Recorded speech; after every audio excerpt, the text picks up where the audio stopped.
Ladies and gentlemen, welcome to the 3-0 Take, where we talk all things Major League Baseball. Here's Kyle Corwin and Nate Arraez. It all starts right now.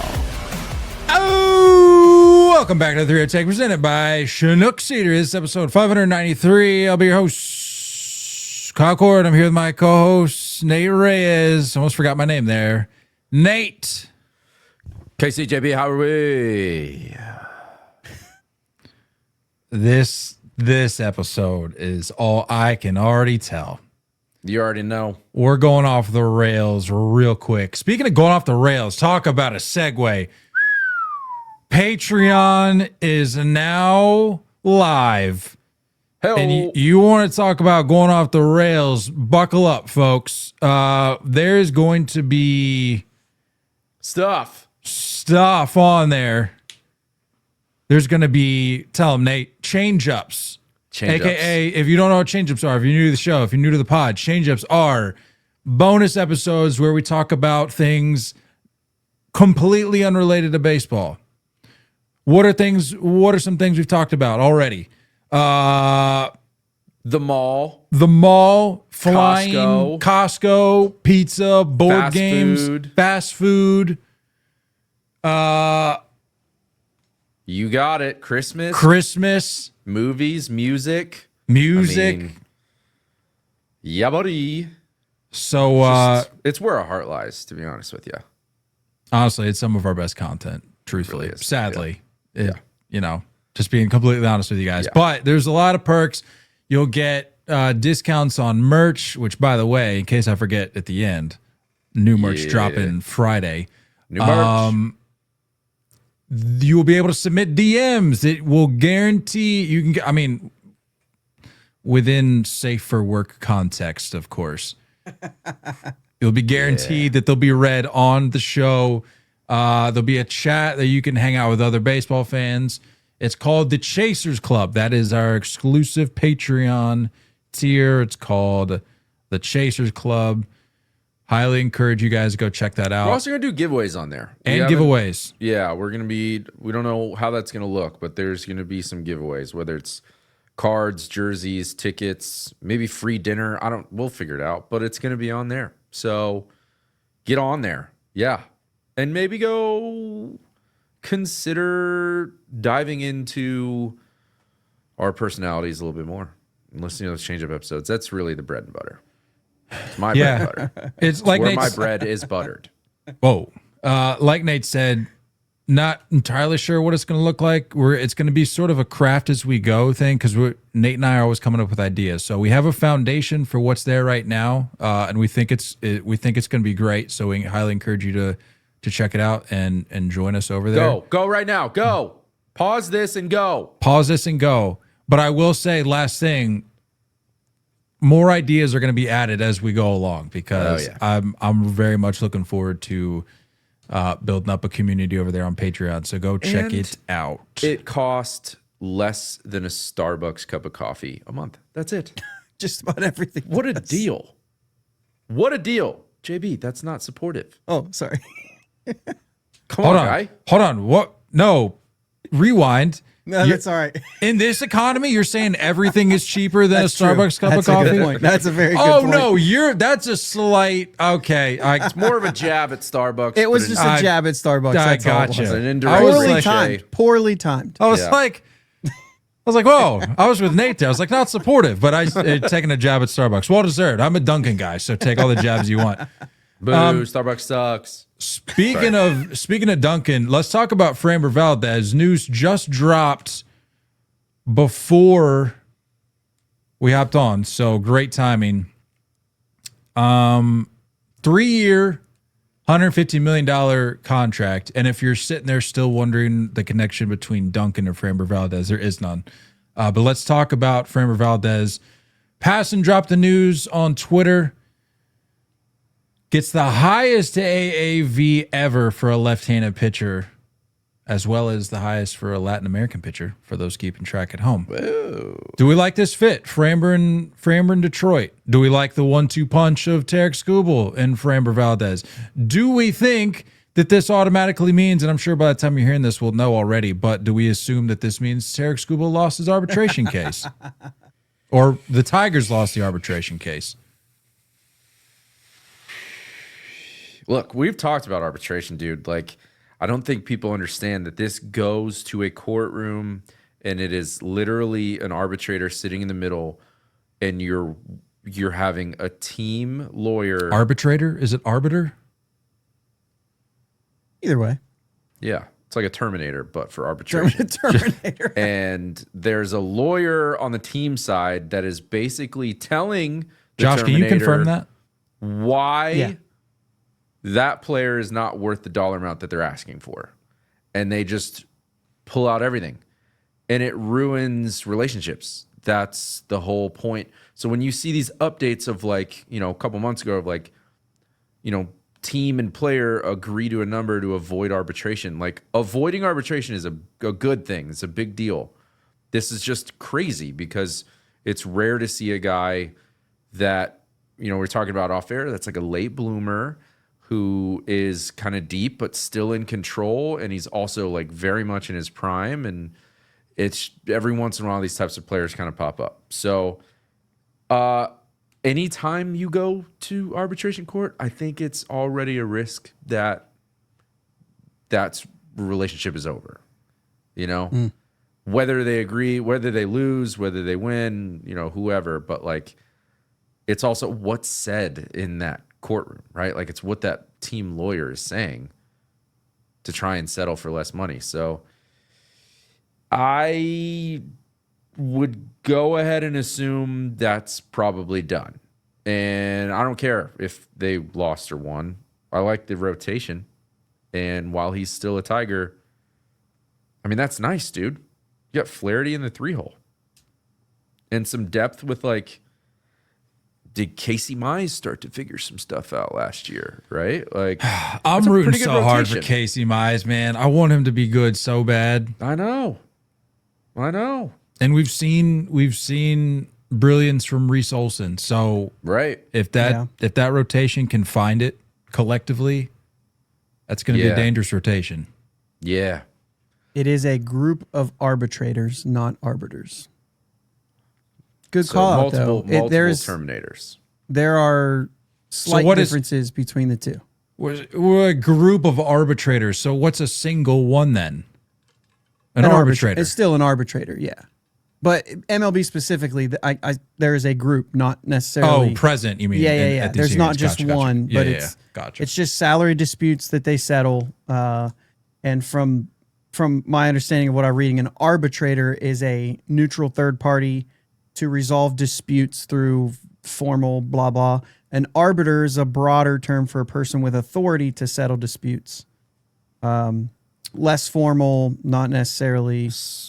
Yeah. I'm going to take it as a win. That's a win. Yeah, that's a win for the kid. Win for the kid for sure. Yeah. Absolutely. They come. That's few and far between. You know. It's also not just a word thing. There are actually two things, right? So it's not like, do they call that this or do they call it that? But they're it's like mayo or mayonnaise. You know, it's both can be right. Yeah. So arbiter is also a word. It is. Yes, it is a word. It's just a different function. Doesn't apply here. I'll still take that as a win. So that's what I'm saying. Yeah, that's what I'm saying. They're both words. Win, win, win. We all win for having successfully resolved the conflict. No, Josh, I wanted to bring up a point because I don't know if you saw, but I actually just got around to posting the clip of your and I's conversation when Nate was out partying or whatever he was doing in his work conference. Our conversation about Framber, because at that point rumors were starting to pick up a little bit, some momentum was starting to pick up a little bit there. So I finally got around to posting that last night, maybe 2 nights ago, talking about how you just can't brush the incident from this past season under the rug. I seem to have gotten a decent amount of pushback on that, being like, no, the only reason that he's unsigned right now is the QO. And I had to push back and be like, can it not be both? Like, can it not be a situation? Because just because a guy has a QO doesn't, like, guys with QOs just don't go unsigned all the time. Like that doesn't happen. But my point is this plays a huge, or I thought it played a huge factor in his market, or call it lack thereof. I don't know. And I would be curious to get your all's thoughts on whether or not you feel like that incident was a reason as to why his market got delayed this long. I think it kind of got blown out of proportion. I mean, I get it. I get that it's ugly. I get that it's like that is going to leave. It's probably going to cross some teams off the list. But is it any different than like, throwing your teammate in a chokehold in the dugout? Like we've seen and I brought that up between teammates before. Yeah. I think this is obviously, one could argue, maybe more of a dangerous attempt at a quarrel, if you will. Just dropping knowledge all over the place. I don't know. I don't think it. I mean, he's still really good, and it's not like he's the first troublesome player that's out there and up for grabs. Like there's names, forever as in all of sports that exist where you're like, does this fit our culture? Are we willing to sacrifice, continuity in the clubhouse for more skill on the field? So many big words. I'm telling you, he's Who are you? What did I don't know. Who are you, and what did you do with Nate? I think that there was more to this. I think that's why it ended up being a 3-year deal and not something else. He could have gotten a lot more than this. Sure. I also think that the talent is so good that there was no way that somebody wasn't going to let that. But I said I wasn't going to bring it up. But it is interesting. The Pirates were never going to sign Framber Valdez. Let's just say that, okay? But the Pirates have employed the former pitching coach in Houston, and they were a team this week where they said this team is interested. No, don't do that. Don't do that. They never had a chance. The point is they were interested, and they had a former pitching coach of his on their team, right? And that's the only reason I bring this up. Who did he end up going to? A.J. Hinch in the Tigers, somebody who's familiar with him. So when you talk about the two teams that were in the news this week of saying aggressively going after it, even though we all know he was never going to Pittsburgh. They are teams with a former coach of his who doesn't have maybe the same questions that somebody who doesn't know him might have. Sure. You were building that up. You had me thinking, yeah, a piece of crap human being going to play for a piece of crap human being. That's where I thought you were going with that. Oh, that's not where I was going. I'm glad. Well, you're like, oh, yeah, who's he going to play for? AJ Hinch? Right, no. I see the connection. I see the connection. There is a familiarity of guys that did know him, that do know him, and they were willing to go out and get this done. So I think that while there were teams that were nervous about this, and I don't think that the catcher cross-up is the only thing. That's what, and maybe just this process is telling us that there's more to that. And I talked about it on the other show, that he's got a 25-minute video where only 5 of it is baseball highlights, and the other 20 minutes is trying to convince people he's all right. I gotta watch that. I still haven't gotten around to watching. Is it out there? I'm very well. Oh, is this just something that was reported? Is it not like?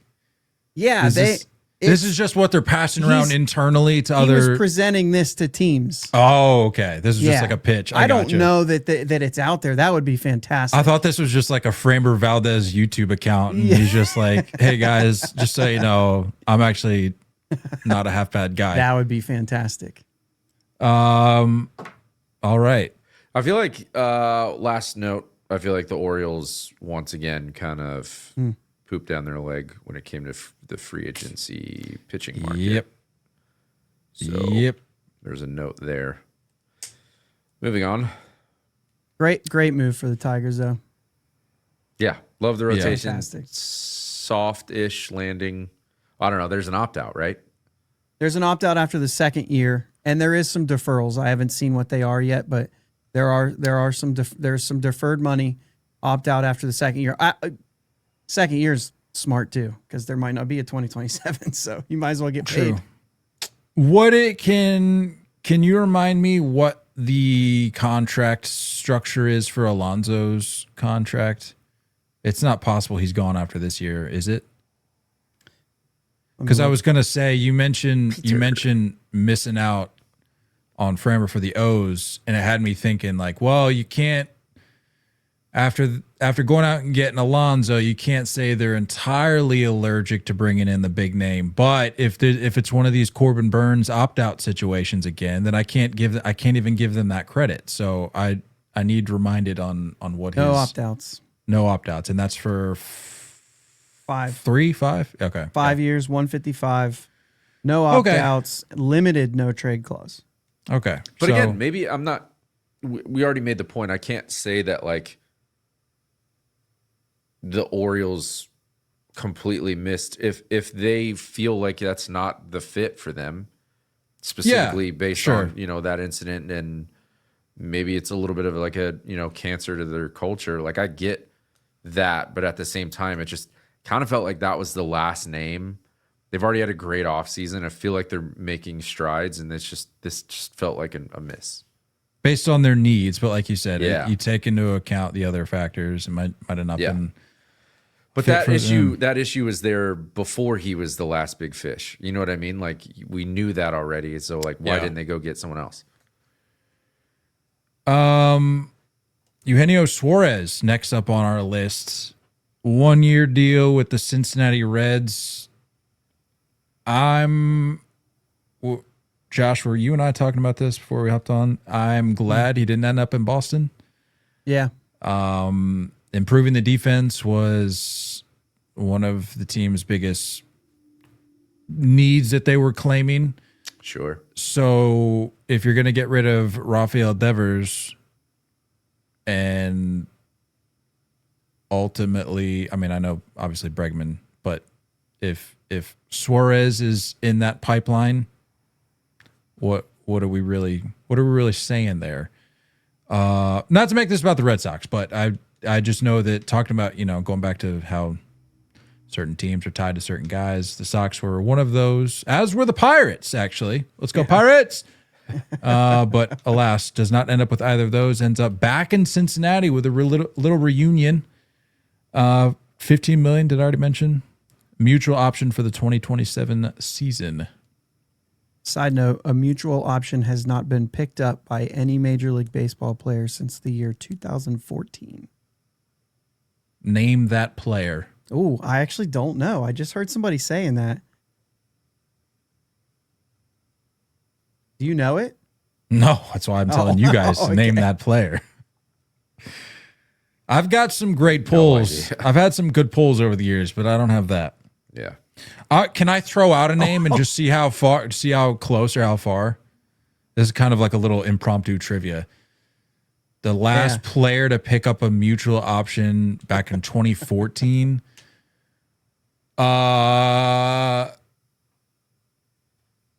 Give me like a Lorenzo Cain.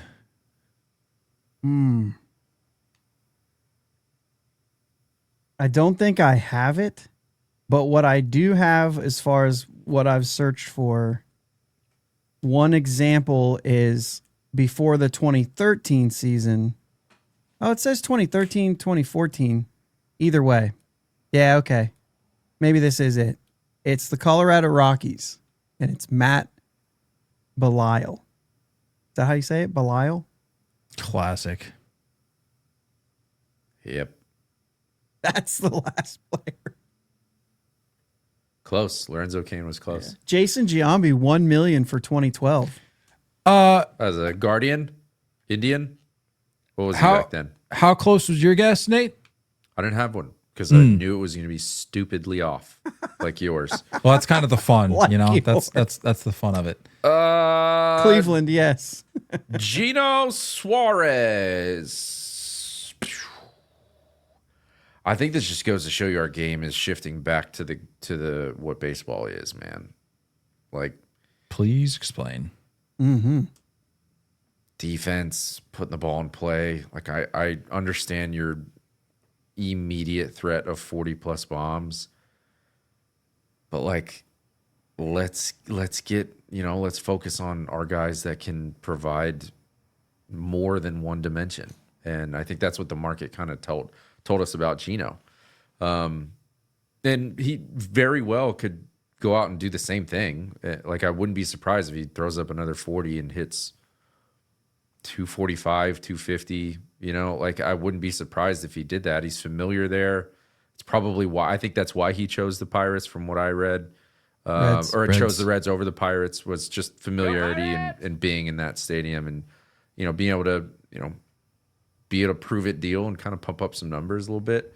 But I think it just goes to show you that, like, for the value, of like the number that he got and the contract overall, just I think goes to show you that, like, there's a shift happening in baseball. There's value in a guy that strikes out less, puts a ball in play, runs into maybe 25 or 30 instead of that 45, 50 threat, and can also bring at least league average defense, which he just doesn't do. So, averaging 3.3 WAR a season in his last 4 seasons, above average hitter, even a 126 OPS plus, despite only having a 298 on base. Maybe I overshot it with the 240 batting average then. Well, I mean, he had 228, but he was 256 the year before that, and to your point, 30 home runs, not 49. Yeah. You can bet on 30 from him, but playing in Cincinnati, 35. I also don't blame 80, 90. I don't blame the fall off in Seattle. Like, it's just there's certain hitters that don't do well. It's well known that is an extremely difficult ballpark to see the ball in. There's guys that just don't do well there. And he wanted to go back there, and that's the thing that I never got. That was his desirable place. Yeah, and that was his worst time offensively. Going back to your point about the shift in the game, it's not a fair comparison, but it goes back to the point I've made before, where I said, to me, and some people might disagree, to me, Bobby Witt Jr. is like the quintessential. I think he's player. The model. Yeah. Like that skill set, that tool set. I mean, that, like, he does everything. And that's such an attractive, option to have as a franchise. And that's why, to your point, I think a guy like Eugenio Suarez, everybody wants to keep saying, well, he could put up potentially 50 for you. He could put up 50. It's like, but what, like, okay. And I know some teams, Josh, like we were talking about before we hopped on, a team like the Pirates, they would love that, and they wouldn't care if it's a single dimension player like Eugenio Suarez, and that's totally fine. Like some certain players like this fit the bill for certain teams like that. But if there are options on the table, Eugenio Suarez is not going to be the first name that you're calling, because it's like, okay, 35, 40, and then what? Yeah. Yeah, and like not at all a fair comparison either, but like you look at like what a Cody Bellinger's market looked like throughout, free agency. You're talking multiple positions, you're talking, put the ball in play, get on base. There's athleticism involved. I think the game's just shifting. There's always going to be those guys that have bop, and you're like, we're always going to be attracted to the home run, and there's definitely places for that.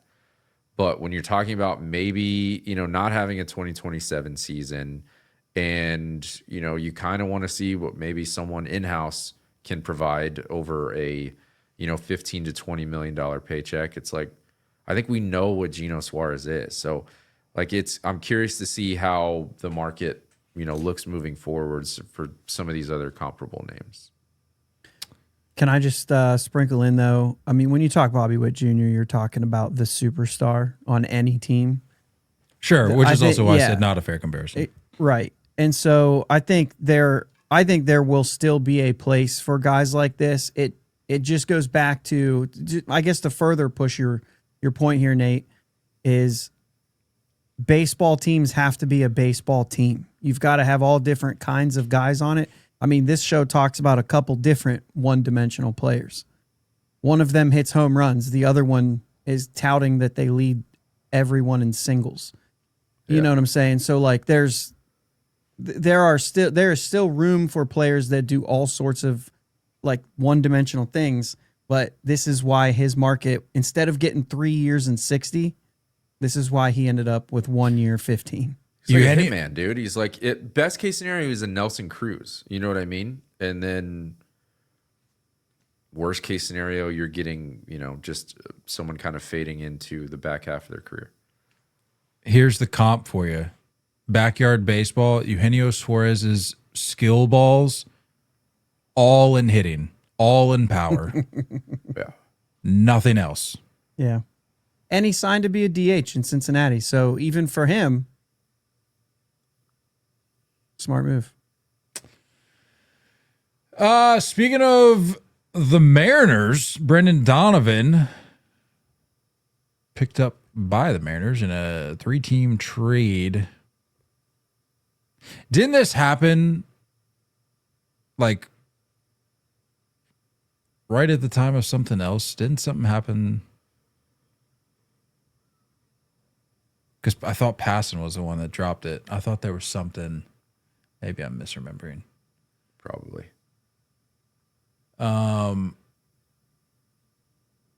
Josh, tell me about this 3-team trade. What do I need to know about this 3-team trade?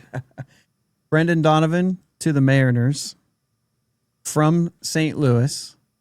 Ben Williamson. Cinte. Yeah. Cinte. Hold on, I'll get you that. Ben Williamson from the Mariners to Tampa Bay. Those were the ones that were essentially one move. And the Cardinals just get a ton of stuff going on. The Mariners send, I was going to look up Senju?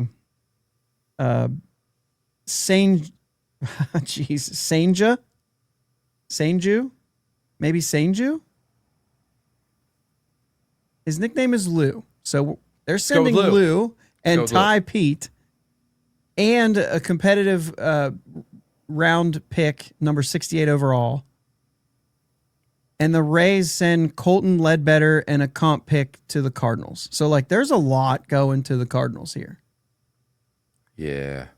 This could be one of those deals where a couple years goes by and you're like, what? Some name pops out of it and it's like, how did this happen? Yeah. I like the fit.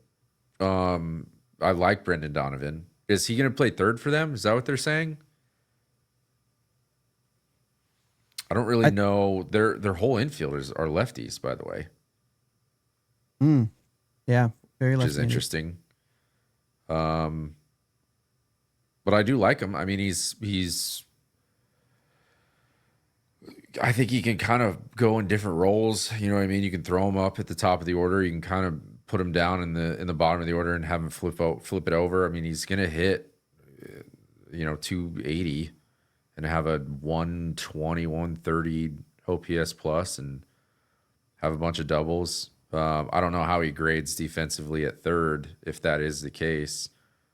And they have some young names. I mean, I'm curious if maybe they play second and he plays second and there's another move to be made. I don't really know. It seems like they still have like a ton of pitching depth that they could move off of a guy and go get a third baseman and keep Brendan Donovan there. But I think who's that young cat that they have that Cole Young.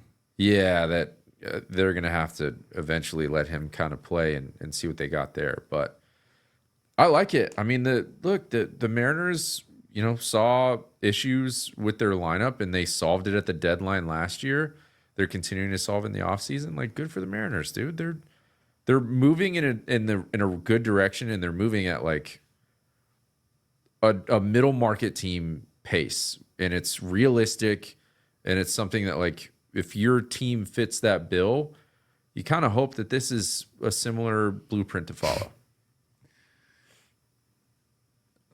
Sorry, I was trying to figure out. Kyle hasn't listened to the last 4 minutes of our conversation, JB. So I will say, this guy's clocked out. Sorry, I was clocked in on trying to figure out what I was thinking about when I was trying like to pronounce Sunjo or whatever his name is. No, that was really good. Remember when I was like, didn't something happen like right at the same time? The 3-team trade thing got me thinking. It was back. It was when the Kyle Tucker news dropped, because there was a 3-team trade between this was the Gavin Lux trade, and this happened, I think, like seconds before or after the Kyle Tucker news dropped, and it had me thinking of that.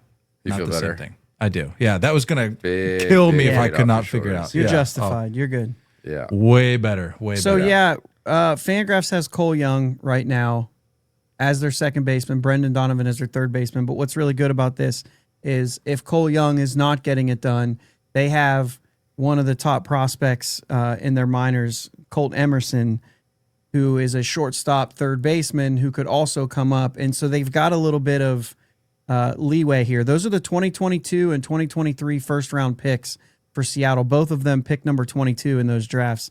And so they've got two guys right there that they're willing to get run, and Donovan is flexible to play either of those.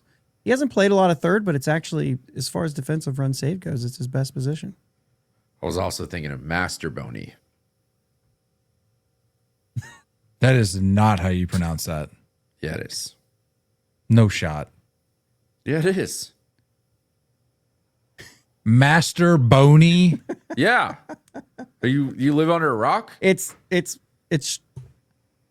like Mastro Boney, but yeah. Mastro Boney. My nose is stuffed. That's all. Yeah. That's it. Baseball Reference does not have a Master. Yeah, no, it's not Master Boney. That sounds.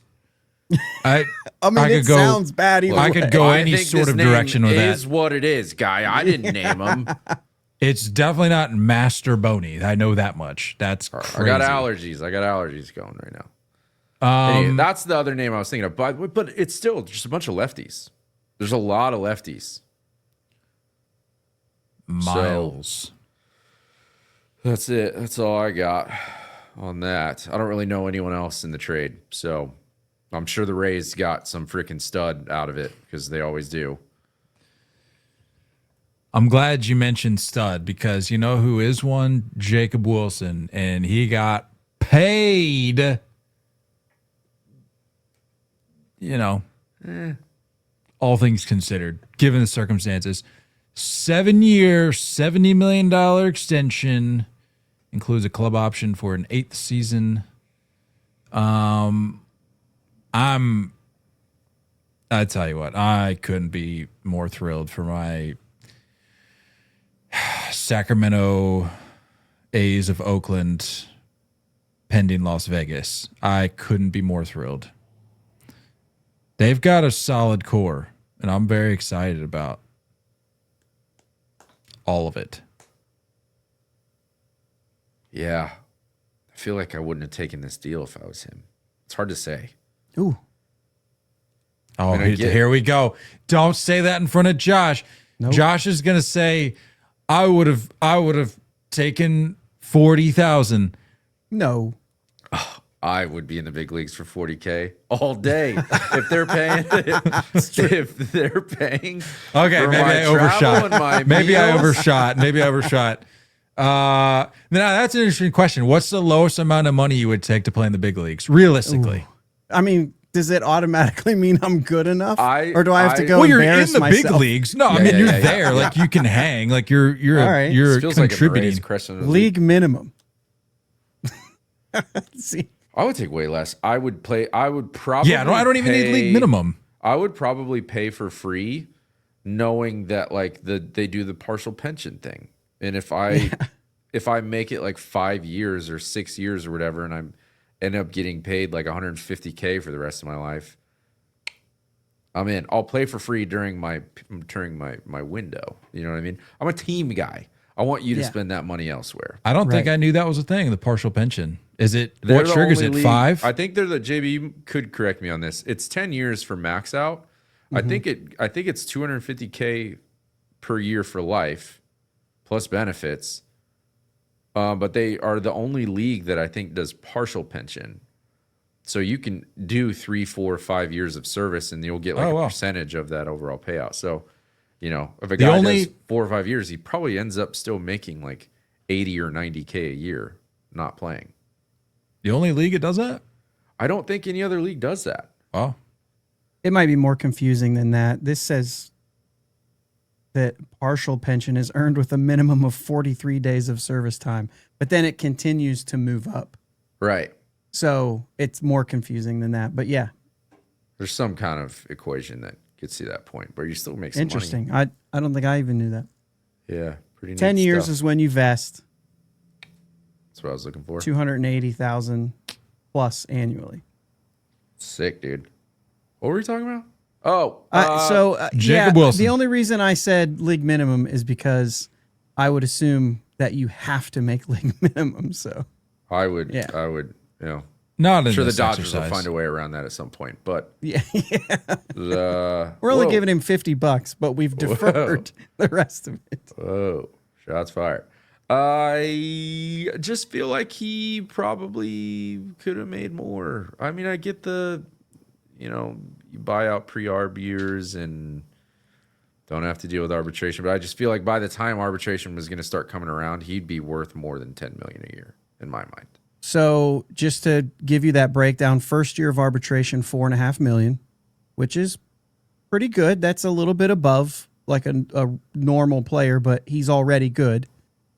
Second year of arbitration, $9 million. That doubled. Yeah.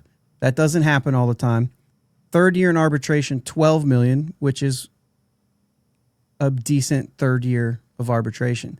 His 2 free agent years, and this is where it starts to get a little bit interesting, 17 and 19 million. The money's going to be different then. That's going to look like a big bargain at that point. But at this point, it looks like we don't really know what kind of player he's going to be. You give him a little bit of a discount in order to sign, in order to get the 33 or 70 million, but also his club option in 33 is a $2 million buyout, but it's a $26 million contract. So when you look at the numbers in those times, like he's paid pretty fairly. I mean, he's not going to hit you 30 homers. 17, $19 million? Yeah. That's a pretty fair contract. Plus, it's guaranteed. And like Josh says, his great grandchildren are set for life. Exactly. Actually, probably, but this is not anywhere near some of what. No, I hear you. I hear you. But apparently, Paige's parents, one of their friends, is neighbors with the Wilsons. Oh. Yeah. Love that. Yeah. Not to out anybody, and then just goes right into the story. Well, I'm not out. I mean, I can out my in-laws, but I'm not going to out like the neighbors of the Wilsons. Can you give us their address? Just probably could. I've been to that house. Something to work with. Yeah. Social security number. I've seen I've seen the Wilsons' backyard before. No big deal. But because his dad coaches at GCU. Not anymore. Oh, for real? Wow. Yeah. Does he still? I didn't think he did anymore. I think he still does. Hold on. What? We just know what Jacob Wilson's dad does? It's Jack Wilson. Jack. We know Jack. He knows Jack. We know Jack Wilson. Oh, true. Yeah. I was like, why does why does Josh chiming in here being like, yeah, does he still? So just to think about this, Jacob Wilson's dad total in his career, according to Baseball Reference, made $41 million. So he just looked at his dad and said, hold my beer. Yeah, suck it, Dad. So he's now Jacob Wilson's dad from this point forward, then I guess. According to the money, absolutely. Yeah, I think that checks out. I like that. That. Don't cheat, KC. We have 578 career at-bats. Tell me the result of the first 570. How many strikeouts? I mean, it's something stupid. It's like 24. We're at 153 games, 49 strikeouts. 49 strikeouts. At 39 last year. Yeah. 800 OPS. The slug's at 444. I don't know how much that, Sacramento ballpark plays into that, but he'll grow into a little bit more of that power too. 26 doubles. By the way, 13 that's home runs? that's a 7.5 strikeout rate. Legit, dude. It's all about the shift. It's all about the shift in baseball. Here for it. Here for it. Shoot, man, I had a perfect transition set up, but we got to talk about Luis Arraez, which is fine. Speaking of banjos. Speaking of banjos. We know that term, right? Oh, Banjo hitter? No. I thought you were just trying to pull a fast one on us, Josh. Oh, I thought maybe I could get you on the banjo hitter term. You don't know that? Nate, you were with us last week. 2 weeks Like ago. a base hitter. No, I got you. Oh. Luis Arraez, 1 year. Do we know the money on this? 12 million. 12. With the Giants. I'm all done with Luis Arraez. I kind of am too. Oh, yeah. If I'm being Bad honest. defense, bad base runner. I mean, the novelty of the you're just plugging up the bases. Yeah, you get knocks, but it's like you're not able to help in any other way. You're just in the way. Yeah, the novelty, no disrespect, but the novelty of just like how many hits to strikeouts kind of deal. Like it's just I'm over it. It was cool at first. It's like, wow, man, this guy just freaking. And he's gonna play second for them. He turned down some other offers in order to go there because it was an opportunity at second base. Well, yeah, it had to be at second because first Which I'm pretty sure I saw something of like negative 35 defensive runs saved in his career at that position. So he's what, like what is he, like halfway to Jeter? Whoa. A fifth of the way to Jeter? Whoa. Sorry, it's just synonymous with negative DRS. I'm sorry. It's way uncalled for comparing him to a first ballot Hall of Famer. So, yeah. What's happening here? I told you, it's going to be off the rails. That's been off the rails. I should have left after I dropped my word of the day. Continuity was the word, by the way. Continuity. In 2024, he had 200 hits. He hit over 340. And he was 28th in the league in on-base percentage. So, like, sure, and you what can happened hit. last year? You can hit. But, well, I did that because he had a better year in 24. Yeah. But, yeah, last year it was 292. So his on-base is 327 there. Yeah. And now you're just kind of chubby and slow and in the way. Yeah, but you look at Eugenio Suarez, the comparison, it's like, okay, they're both one-dimensional players. But I'll take that dimension over this. Yeah. Like, yeah. No brainer. And, we're not saying anything groundbreaking here, but it's worth clarifying because people hear like, well, there's a bunch of one-dimensional players around the league. It's like, well, different, each dimension has different value. And what the dimension that Luis Arraez brings to the table, it's not worth that much. Yeah. Yeah. I don't mind good base hitters, but ultimately, I don't care how you got on base, just get on base. Yeah, but when I think of like a hit for average guy, I like a gap to gap guy. I like a guy that's going to get on second base. But if you're just slapping singles through the opposite field, I it's need Gold Glove defense if you're gonna, you know what I mean, like, or just league average, or good defense. Yeah, like Jacob Wilson isn't a Gold Glover, I don't think, but his defense is at least fine. Yeah. But what did you say? 30 something doubles, 20. High 20s something? Yes. Arraez has 30 doubles a year for the last 4 years. 31, 30, 32, 30. So I know, but I'm talking about the comparison to Jacob Wilson. Like he's going to be doing a lot more than, so there's a little 100% margin there. But yeah, I'm all in all, I'm over the Luis Arraez. Let me throw you this. Let's see if there's any weight to this. And I don't know that I believe this. I'm just asking you, get you guys going on this. San Francisco's a bigger park, might fit him a little bit better. Last time he was hitting 350 was back in Miami with a little bit more of an outfield out there. If he's confident he can get better at second, a 1-year deal like this, go out there and prove it. I don't know. Is there anything like kudos to him? Like best case, he plays better at second and gets more. Yeah, but worst case, he's just a DH moving forward. But wouldn't this be his best case? Is playing in a massive ballpark where you can get away with that? I don't know. You could see like a 3-year deal in Colorado, and he could go out there and lead the league in hitting every year. If he can play second base at league average, if he can prove he can do that, I don't know. I just don't know. How old is he? I think he's I'm 20. just He'll more be 29 confused. in May. I think I'm just more confused with what Buster is doing. I think there was more talent you had Tyler Fitzgerald in the conversation. You had Casey Schmidt in the conversation. And it's like, why are we... Were they linked to Donovan at all? I don't know.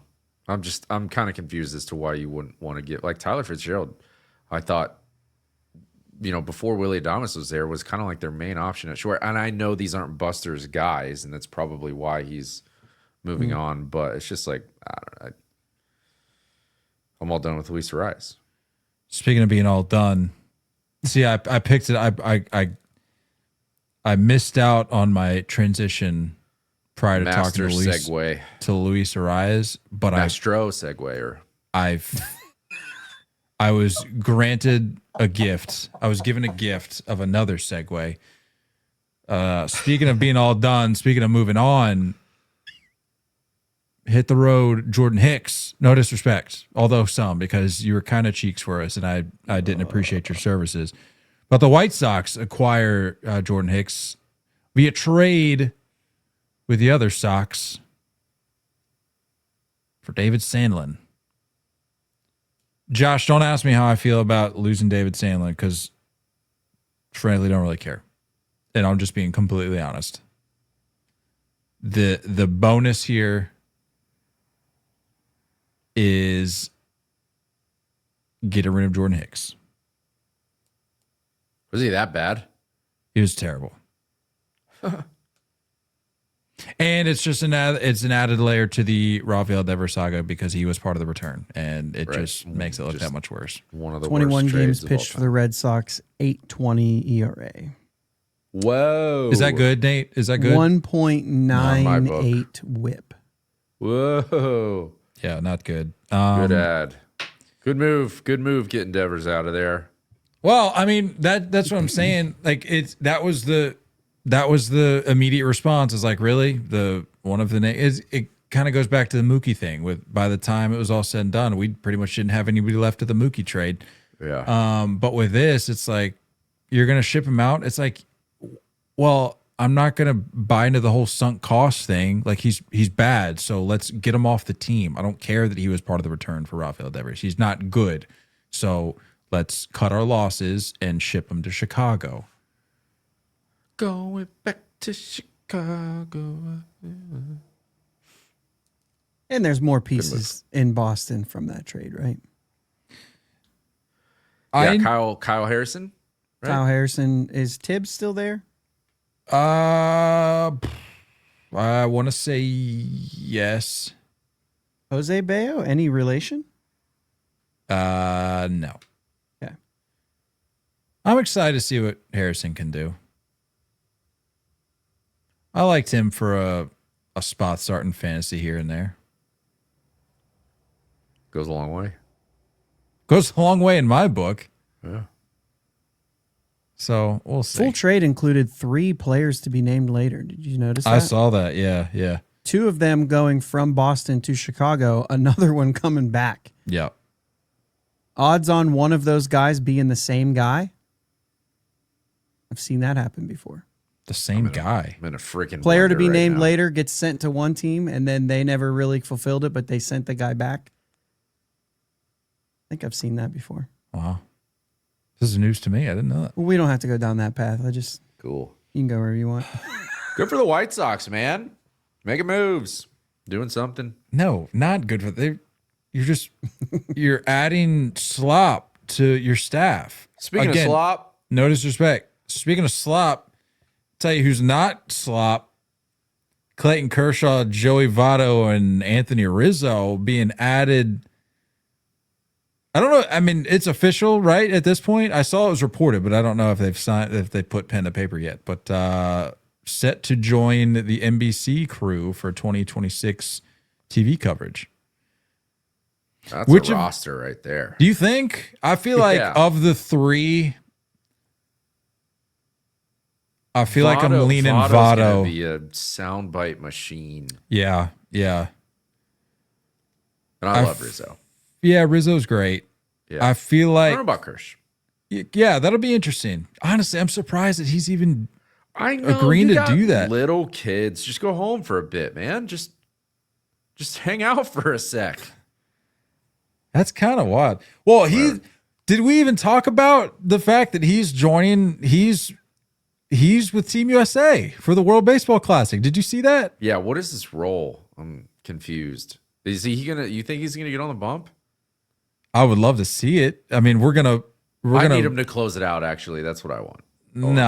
Yeah, that'd be sick. But cool. I mean, we're gonna dog walk Brazil. I mean, are they even being able to field a team like? And I mean, Great Britain. Oh, sick. Jazz Chisholm, nice, great addition. Bunch of not chumps. Aroldis Chapman though. Not Aroldis Chapman. Not eligible for Great Britain. Turns out not British. Turns out not British. Try another country. I don't know what to tell you. And then who's the other one? Italy.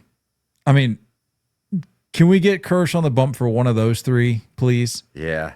Because you're not putting in there against Mexico, and you're not putting him in there when they're in Miami. What is happening? Is he going to get a full inning? How is this working? Who knows? Is he still throwing bullpens? That's a great question. That's a great question. Kershaw? Yeah. Yeah, you can't just roll into that cold. You can't just.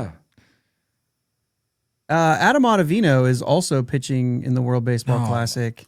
But not for USA. No. But he's retired. So he's got his channel, and he's been going in there talking about how he's ramping up just for WBC. Did we talk about that? I didn't know he was retired.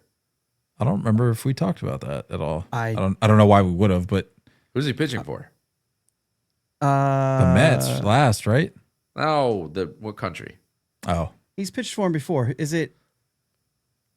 I don't want to say it because then I think I'm going to be wrong. It's not Canada, is it?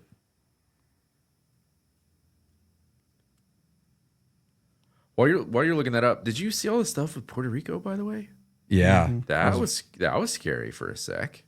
Okay. Well, that was with the insurance, right? Yeah. Yeah. Well, they were about to withdraw. Yeah, which brings me back to Team USA. Our sweet young prince still not on the roster, and that's concerning me a little bit because we are a month out. Got to clear medicals.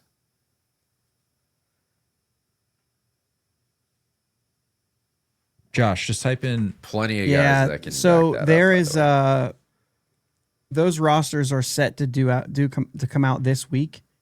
The final roster submission February 3rd, so they are in now. Yeah, the announcement date is tomorrow, February 5th. Whenever you're listening to this, it's February 5th, 7 p.m. MLB Network. So we'll know. Stupid. I'm gonna lose my mind if he's not on the roster. We already missed him. We missed out last time. He committed and we missed out. We'll be fine.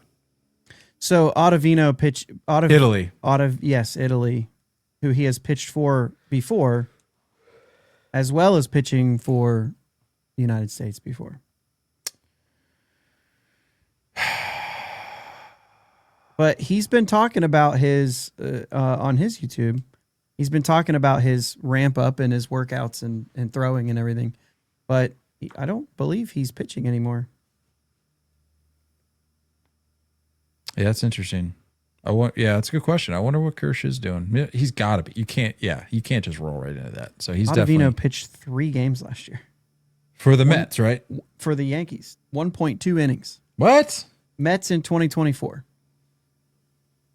He was with the Yankees last year? 1 2/3 innings with the Yankees. With well, he only pitched in 3 games and only got 5 outs. Yeah. That was no runs. That was probably during my small hiatus. When you went dark. Yeah. 4 walks, 3 strikeouts. That checks out. No runs. Yeah. There's typically a window in June or July where I stop watching for a couple days. That could have been that time. Speaking of time, it's time for Arraez question of the week. Murray wants to know if your kid or sibling was drafted to your favorite team's rival, but the only way for them to have a full career. Can I add to that, Murray? I'm going to go ahead and add to that. The only way for them to have a full, successful, healthy career is for you to switch your loyalty to that team. Could you? So again, the question is, if your kid or sibling was drafted to your favorite team's rival, but the only way for them to have a full, successful, healthy career is for you to switch your loyalty to that team, could you? Are we saying that they're absolutely condemned to having a failure of a career if I don't? That says the only way. It says the only way for them to have a full, successful, healthy. So you have to assume but what if that they have like a really good short window with like just maybe one torn ACL mixed in, like right. Full career, right? I mean, according to the conversation we had earlier, is that 10 years get vested for that pension? Is that what a full career is considered? I would. We set the rules here. Murray's not here, so we have to set those kind of rules. Sibling? No. Child?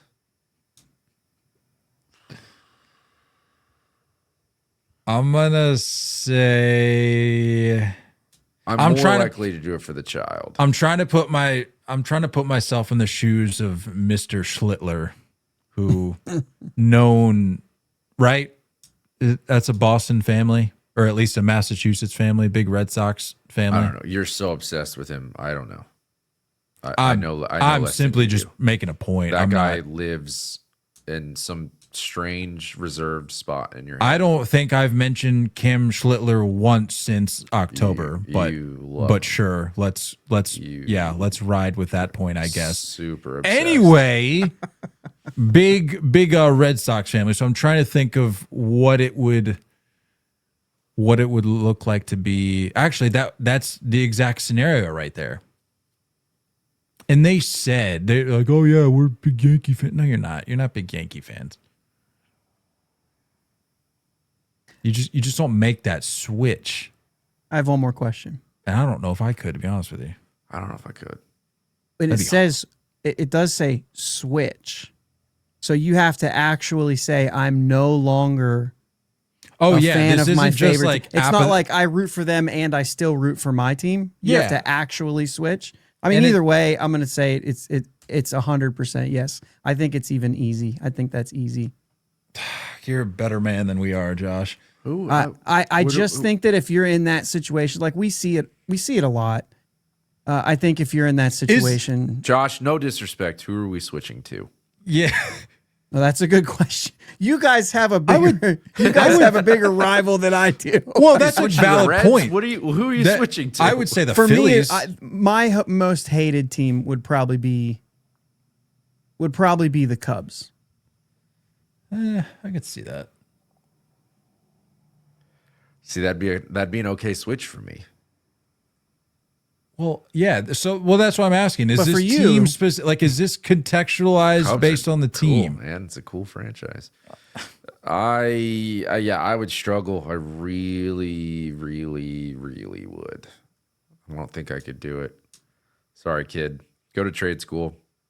I asked ChatGPT, for anybody that cares, who is the Pittsburgh Pirates' most hated rival? And it says, for the Pittsburgh Pirates, the answer is pretty clear: the Chicago Cubs. Jake Arrieta sold his soul to the devil to be good for a year and a half. That said, Pirates fans will also mention the Reds, especially due to the 1970s, and the St. Louis Cardinals. Yeah, That's weird. I would have said they've always been paired with the Cardinals. The Cardinals seem to be like not right now, but seem to be like the class of like you have to beat the Cardinals to win the division. So that's normal. The Brewers actually for a large run of the 20 teens, we couldn't win against the Brewers. So there's a lot of that. Ryan Braun, Carlos Gomez, that kind of team was hated. I would have picked them over the Cubs then. Carlos Gomez. Later it was the Cubs, but like the Reds are interesting to me because I live closer, like I live in between Cincinnati and Pittsburgh, and my favorite player ever is Ken Griffey Jr. He spent a lot of time with the Reds, so I don't have quite the hate for the Reds that a lot of my fellow Pirates fans do. That makes sense. Yeah, I guess I don't know why. I mean, because of the state, but I don't know why my mind immediately went to Philly. But I guess when that the Pirates even really were in the make East, sense. yeah, that absolutely was a big rival. But that's so dated. Let's add a little caveat to this.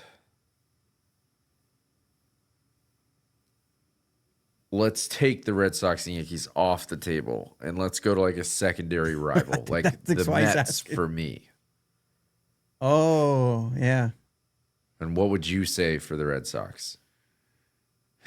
This makes me think of the rivals. Not really like a. No, this makes me think of like the rivals that it listed on the MVP 2005 game, where it was like the obvious one, and then they would always list 3 for every team, and you're sitting there going, now how did they arrive at this team?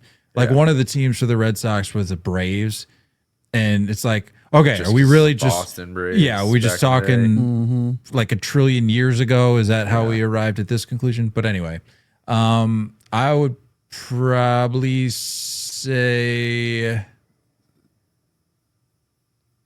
the J's, the O's. Yeah, I'm just thinking. I feel like it would.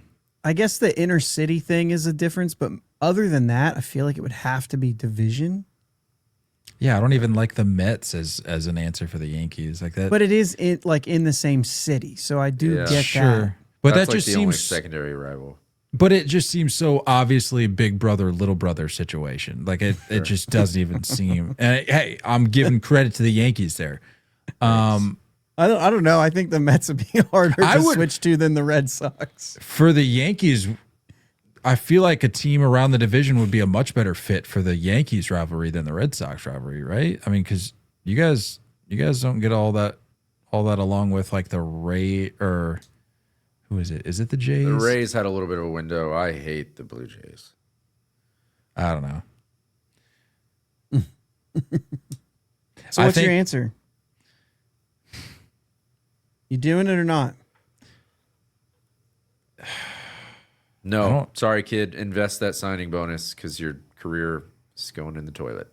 Yeah, frankly, I don't know that I could. That would just be so weird. You're going to have to risk it, you know? Yeah, let's just roll the dice. Hopefully it's just like a minor. Yeah. Right. We're going to get this removed? Like, what do you want me to do? No, 10 years. 10 years, you show it off again. Once that career's over. Just wear long sleeves. Yeah. That's all. Once that career's over, you show it off again. You go right back. Look, I can support the kid, the sibling, whatever, but I don't have to like switch allegiances. And I get the crux of the question is it's the only way that they basically have a full career. Right. I think it would be harder for a sibling, but I mean, you guys know that Jake and I are pretty close. I think if he made it for any team, I'd be all in. My thing is though, is I would just root for both teams. So that's where I would get caught up is like, no, you have to turn your back on your team. Like, yeah, I don't know if I could do it, man. That would be the harder part. Makes me feel slimy just thinking about it. Listen, if it was easy to turn my back on my team, I'd have done it. That's true. I have every reason to. Yeah, I was going to say, Josh is just looking for the out. Let's just say no so we can pass this podcast down to the next generation. You know what I mean? There you go. Pass it on to the kids. Oh, pass it on. Yeah. Is it time for if they're busy playing? True. Yeah, you guys ready? Yeah. Let's do some trivia. All right, you're only going to be required to pick 2 players in this trivia. And if you want to go further, if you kill it, we can. But let's start with 2. One thing we didn't talk about is Carlos Santana signed a 1-year deal with the Diamondbacks yesterday. He's going to be 40 this April, and he's going to play first base for the Snakes. That is his 9th team in 17 seasons. Name the other 40-plus-year-olds to play first base. No, he's 11 years with Cleveland, 3 different stints. He's never played with anyone else longer than a year and a half. I thought that was interesting. Wow. Since 1995, there's 38 players who've played for 10 or more franchises. Edwin Jackson. 2 of them have played. 2 of them have played for the most teams. And Kyle has already gotten one. Edwin Jackson, 14 teams. There's one other guy who's played for 14 franchises. Can you name him? I thought it was going to be 2. Kyle's on it. He just did this like within the last few years, didn't he? Yes. And I remember seeing like the graphic pop up on the screen with all the logos and all that. I cannot remember who it was though. Yeah. Do we have an era? Well, I can tell since 1995 is all. That's all the further I'm going back. Yeah, 95. Gotcha. Since 1995, and he played for. So we're saying that's when the career started. So I did look at this list. There are some guys whose careers did start a little bit before 95, but they played with the same team prior to 95 that they played with in 95. So it's the same. It's since 1995. So you're looking for the other just guy. the wild card era. 9 teams, you said, at least. Kansas City Royals was the last team this guy played for. But at least 9. But this is the guy that's tied with Edwin. Tied with Edwin Jackson, 14 teams. 14 teams? 14 teams. And he has spent at least a year with both of your teams, as well as my team.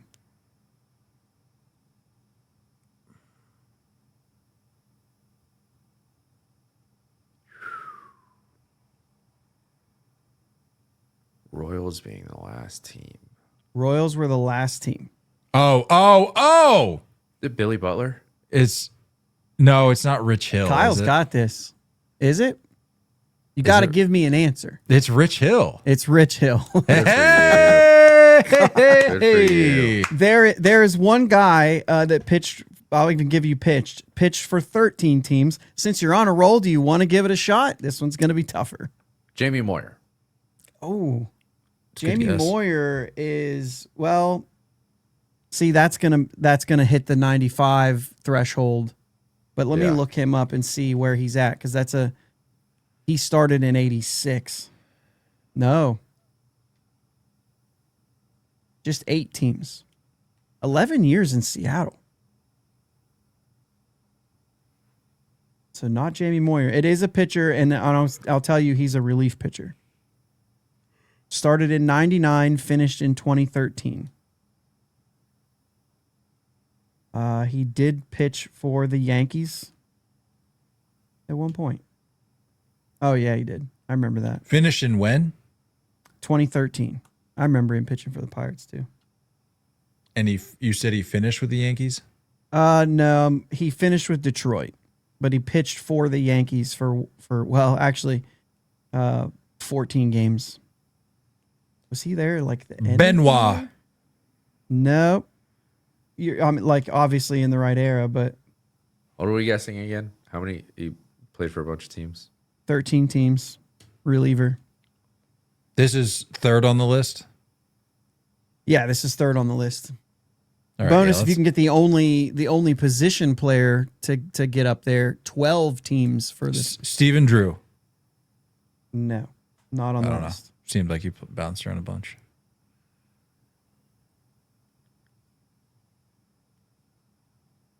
Relief pitcher, finish. This is your immaculate grid, guys, right? You need to learn. I suck at those, man. These are your guys. There's a old Pirates player, guy who came up with the Pirates, Jose Guillen. He played for 10 teams, and man, I can almost know what teams he's played for. Nationals. Yep. Royals. Tigers. I mean, there's a bunch of them. Yep. He's Yeah, a good immaculate grid guy. So when you're a sicko and you try to make sure that every square is filled with a former Pirate, that's you gotta throw Jose Guillen in almost. I every need to grid. start doing the immaculate grid, man. I gotta up my recall game. Me too. All right, so you're basically asking us for a Tigers reliever from the 2013 season who then retired. Yeah. Benoit's the only reliever I know, and that's because of the Poppy homer. Well, but you're thinking too, like you're thinking of like Tigers reliever, but he finished his career there. So maybe not. You said he finished in 2013, though. He finished in 2013 with the Tigers. Yeah, but that could. But I'm saying like that those might not have been his. Yeah. The team you remember him. He spent 5 years with one team that you'll specifically remember him at. We should know this name. Jason Isringhausen. No, I was kidding. He won a World Series in 2011. Cardinals. I don't think that helps. Yeah, it was Cardinals, but I don't think that helps. I don't remember that. He did pitch 29 games for them. But I don't go off of that because I don't really remember that. I will tell you that the team you probably remember him from is Houston. And then he bounced around a good bit after that. Seemed like a really good, like 1 or 2 year deal guy to get in and bolster the bullpen. Like he was good. Career 378 ERA. Brad. 109 saves. So not a ton, but he spent some time closing games out. Seems like a Brad. Not a Brad. He's from the Dominican Republic. Definitely not a Brad. I don't think Brad checks out. His initials are OD. Octavio Dotel or whatever. Nailed it. Dude, what a pull. On the offensive side, since that took a little bit of time, Matt Stairs, 12 teams. Oh, I could have gotten there. Yeah, I like Matt Stairs. You could have said extraordinaire. You could have said first baseman that appeared for both the. Did he play for the Cardinals? I know he played for the Nats. Not the Cardinals. He was a Philly. He was a Philly. And he was a Nat too, right? He was a Nat, yep. Yeah. Blue Jay. Blue Jay. Oh, I think I'm also thinking of Matt Adams. I think that's why I said Cardinals. All right, good stuff. Well done. He was one of the Oakland White Shoe, I think, era that we were talking about. Yeah. Big fan of that. I was not anticipating hearing Octavio Dotel's name on today's podcast, but well, you nailed the two. You had it right there. Yeah, well, I knew when you started chuckling, you threw Edwin Jackson out there. It was over. Yeah, I knew Edwin. You kind of had to hold my hand a little bit for who was the other one? Rich Hill. No, I don't really think so. I think I could have gotten. You had there. that. You had that. He spent the most of his career in Boston. Yeah. Oh yeah. That's a Massachusetts guy right there, I believe, right? Man, I couldn't stand him when he played for the Pirates. Hometown kid. He would just yell at the players if they do anything wrong on the field. Right? Didn't he literally pitch for them like last year? It was like one of his last years, but he came up with them for an appearance last year. Rich Hill? Yeah. No. He pitched. He got. He pitched for the Royals last year. That's what it was. Or the Royals, that's what it was. Yeah. It was a couple of years ago. It must have been 2 years ago because they literally brought him up for, I think, an outing and then let him go. No, 22 starts. No, then that's not what I'm thinking of. Can you check? Because he literally came up for I'm telling you, it was like one game. Oh, do you mean Boston? Yeah. I'm sorry. I thought you meant, yes. Yeah, 4 games. 4 games. And then 2 with the Royals. So it was last year. Crazy. Yeah, I'm sorry. No, 2024 was the Boston one. Crazy. All right. Well, that's trivia with Josh. Clap it up. Great job. This guy's a machine. Trivia machine. Reminder, new merch dropping Friday. And if you want an eventual exclusive discount on said merch, why don't you go on over to Patreon and sign up. Check it out. The 30 Take Patreon. The link is in the bio. I'll add it to the website here. What soon. did we decide? We're gonna drop a change up a week. No promises, but I think that's manageable. Yeah. That's good stuff. Those are gold. So I mean, you're literally getting. I mean, The rawest. just the changeups alone, you're getting. If we maintain that schedule, you're getting 4 changeups a month for less than a cup of Starbucks coffee. Yep. I mean, that's a steal. It's a steal. Really is. That's all I got. Me too. Me too. I can't breathe out of my nose. Master Boney. Don't go chasing curveballs. I don't have a closer because Nate. Damn it, JB. Go, Nate. I like that. No, I don't like that. Go back to the old one. Go baseball. Hey, we love you all as always. Love you all as always. Looking forward to talking more baseball with you guys soon. Until next time, stay Mastro, not master.